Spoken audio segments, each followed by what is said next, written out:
Hello friends, स्वागत है साथियों आप सभी का समाधान स्टडी परिवार में। साथियों, यहाँ हम नीट पीएनएसटी एएनएम और ऑल कॉम्पिटिटिव एग्ज़ाम के लिए साइंस का सेशन करने वाले हैं। इस साइंस के सेशन में आप पढ़ेंगे बायोलॉजी के क्वेश्चन जो कि आपकी एग्ज़ाम के लिए इम्पॉर्टेंट होंगे। तो चलिए स्टार्ट करते हैं आज के इस महत्वपूर्ण सेशन को। देखिए, पहला क्वेश्चन है फ्रेंड्स, पौधे की एक विशेष जाति हल्के अचिपचिपे पराग को बड़ी संख्या में उत्पन्न करती है और उसके वर्तिकाग्र लंबे व पंखवत होते हैं। ये रूपांतरण निम्न द्वारा परागण को सरल बनाते हैं: कीटों, जल, वायु, जंतुओं। ऑप्शन सी राइट आंसर होगा। वायु के द्वारा जो है यह परागण सरल बनता है। किस प्रकार से? पौधों की एक विशेष जाति जो है हल्के अचिपचिपे पराग को बड़ी संख्या में उत्पन्न करते हैं और उसके वर्तिकाग्र लंबे व पंखवत होते हैं, तो यह वायु द्वारा परागण होता है जो कि इसे सरल बनाता है। ऑप्शन सी राइट आंसर होगा। अगला क्वेश्चन, नीचे दी गई स्थितियों में से एक का चुनाव करें जो ऑटोगेमी व जीटोनोगेमी दोनों को रोकती है। उभय लिंगाश्रयी पादप जिसमें एक लिंगी पुष्प होते हैं, एक लिंगाश्रयी पादप जिसमें केवल नर या मादा पुष्प होते हैं, उभय लिंगाश्रयी पादप द्विलिंगी पुष्पों सहित, एक लिंगाश्रयी पादप द्विलिंगी पुष्पों सहित।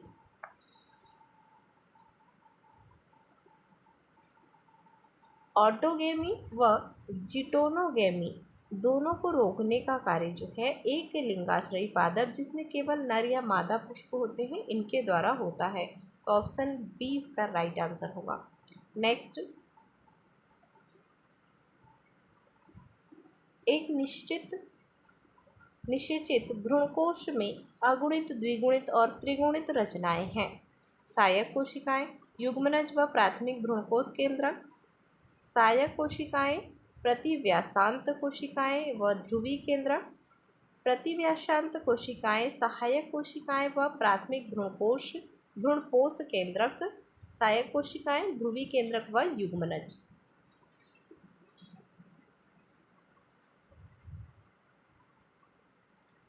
ऑप्शन ए राइट आंसर होगा। निषेचित भ्रूणकोश में अगुणित, द्विगुणित और त्रिगुणित रचनाएं कौन सी होती हैं? तो सहायक कोशिका अगुणित है, द्विगुणित जो है वो युग्मनज द्विगुणित होगा और त्रिगुणित में प्राथमिक भ्रूणकोश केंद्रक। ऑप्शन ए इसका राइट आंसर होगा। अगला क्वेश्चन,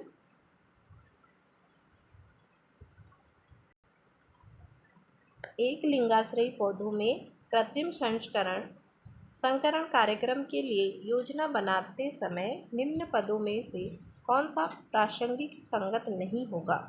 मादा पुष्प की बैगिंग, वर्तिकाग्र का पराग पर छिड़काव, वर्तिकाग्र पर पराग का छिड़काव, विपुंसन, पराग का संग्रह।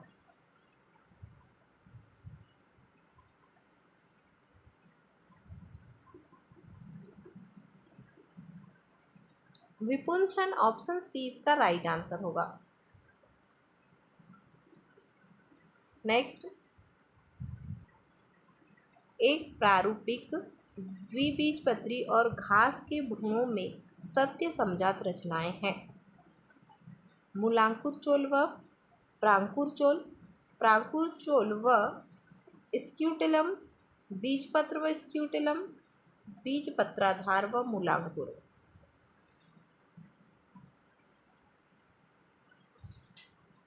बीजपत्र व scutellum, option C right answer होगा।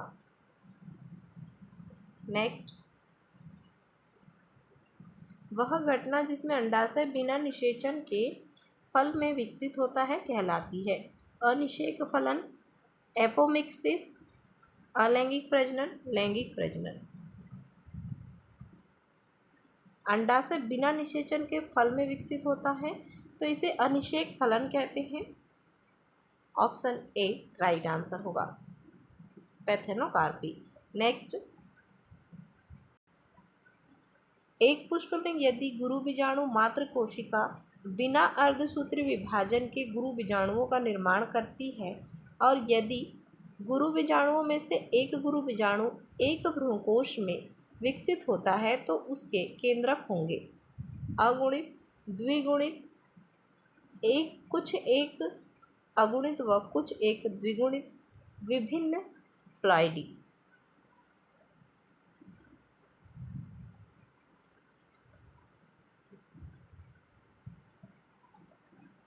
ऑप्शन बी राइट आंसर होगा द्विगुणित, डिप्लॉइडी।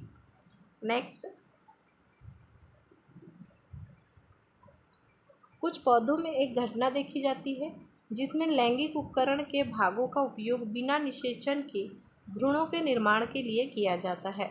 इसे कहते हैं अनिषेक फलन, एपोमिक्सिस, कायिक प्रवर्धन, लैंगिक प्रजनन।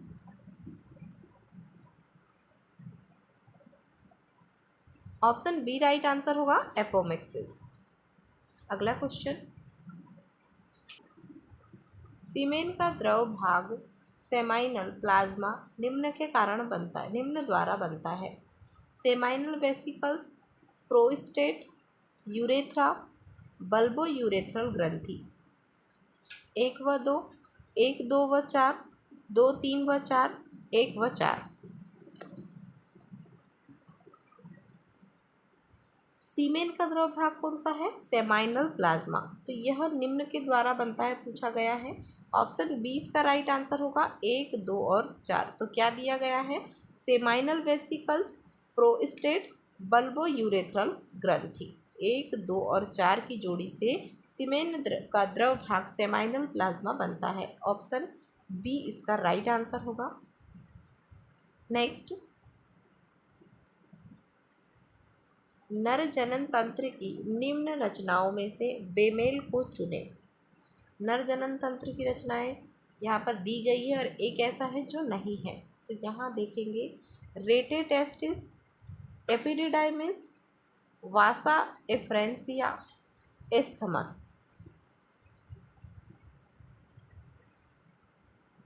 ऑप्शन डी राइट आंसर होगा। एस्थमस जो है वह बेमेल होगा, नर जनन तंत्र से संबंधित नहीं है। अगला क्वेश्चन, एक स्वस्थ स्त्री के अंडाणु में परिपक्व ग्राफियन फॉलिकल सामान्यतः उपस्थित होते हैं ऋतुस्राव चक्र के 4 से 8 दिनों में, ऋतुस्राव चक्र के 11 से 17 दिनों में, ऋतुस्राव चक्र के 18 से 23 दिनों में, ऋतुस्राव चक्र के 24 से 28 दिनों में। अंडाणु जो है वह परिपक्व ग्राफियन फॉलिकल में उपस्थित कब होते हैं? तो ऋतुस्राव चक्र के 11 से 17 दिन में। ऑप्शन 20 का राइट आंसर होगा। अगला क्वेश्चन, स्पर्म की एक्रोसोमल क्रिया इसके कारण होती है।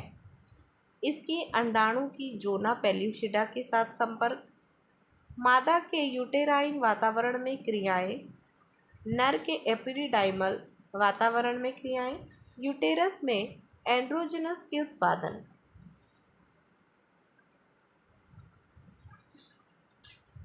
स्पर्म की एक्रोसोमल क्रिया जो है अंडाणु की जोना पेल्यूसिडा के साथ संपर्क से होती है। ऑप्शन ए राइट आंसर होगा। नेक्स्ट, निम्न में से कौन नर की सहायक ग्रंथि नहीं है? Seminal vesicle, ampulla, prostate, bulbo urethral ग्रंथि। नर की सहायक ग्रंथि नहीं है ampulla. Option B right answer होगा। नेक्स्ट, निम्न में से किसमें 23 क्रोमोसोम होते हैं? स्पर्मेटोगोनिया, युग्मनज जाइगोट, द्वितीय oocyte, oogonia।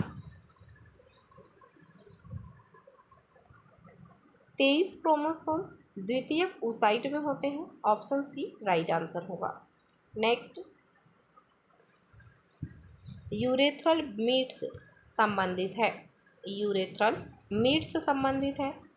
यूरिनोजेनाइटल वाहिनी, वास डेफरेंस का यूरेथ्रा में खुलना, यूरिनोजेनाइटल वाहिनी का बाह्य छिद्र, यूरिनोजेनाइटल वाहिनी को घेरने वाली पेशियाँ। यूरेथ्रल मीट्स का संबंध पूछा गया है।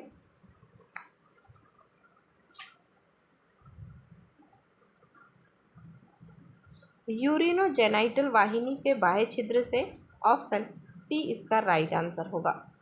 नेक्स्ट, सेमिनल वेसिकल्स में से निकली वाहिनी वास डिफरेंस में जाती है और यूरेथ्रा में इस रूप में खुलती है। एपिडिडाइमिस, एजाक्यूलेटरी वाहिका, इफरेंट वाहिका, यूरेटर।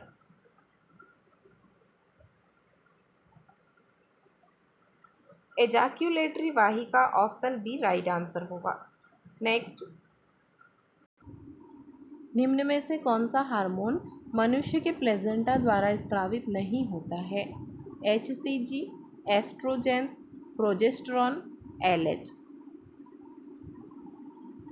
मनुष्य के प्लेजेंटा से स्त्रावित नहीं होता है, ऑप्शन डी राइट आंसर होगा। LH। LH मीन्स होता है ल्यूटिनाइजिंग हार्मोन, तो यह मनुष्य के प्लेजेंटा से स्त्रावित नहीं होता है। बाकी जो HCG है, एस्ट्रोजन है, प्रोजेस्टेरॉन है, ये सभी प्लेजेंटा से स्त्रावित होते हैं। अगला क्वेश्चन, मोरूला एक विकासशील अवस्था है। जाइगोट और ब्लास्टोसिस के बीच का, ब्लास्टोसिस और गैस्ट्रुला के बीच की, इम्प्लांटेशन के बाद का, इम्प्लांटेशन और प्रसव के बीच की। मोरूला एक विकासशील अवस्था है और यह अवस्था जाइगोट और ब्लास्टोसिस्ट के बीच की है, ऑप्शन ए इसका राइट आंसर होगा। अगला क्वेश्चन, ओव्यूलेशन के समय अंडाणु को ढकने वाली झिल्ली होती है। कोरोना रेडिएटा, जोना रेडिएटा, जोना पेल्यूसिडा, कोरियान।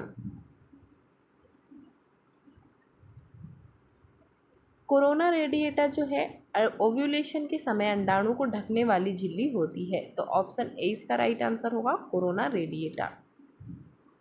अगला क्वेश्चन, भरपूर दूध पिलाने वाली माताएं साधारणतः गर्भाशय इसलिए नहीं करती है, गर्भधारण इसलिए नहीं करती हैं। गोनेडोट्रोपिन का कम होना, गोनेडोट्रोपिन का अतिस्रावण, युग्मकीय परिवहन का कम होना, निषेचन का कम होना।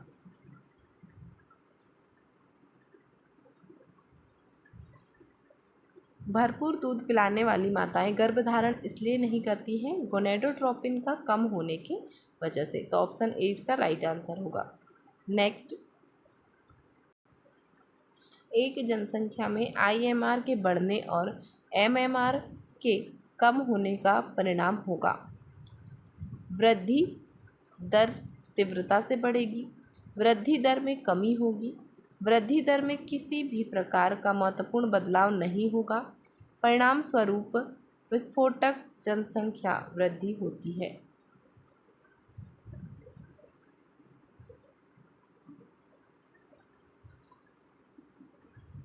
वृद्धि दर में किसी भी प्रकार का महत्वपूर्ण बदलाव नहीं होगा, ऑप्शन सी इसका राइट आंसर है।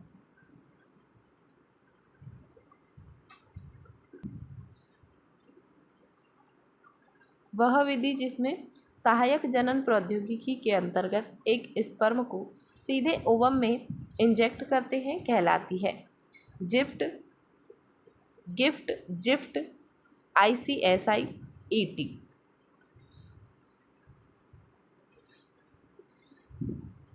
ऑप्शन सी राइट आंसर होगा, ICSI।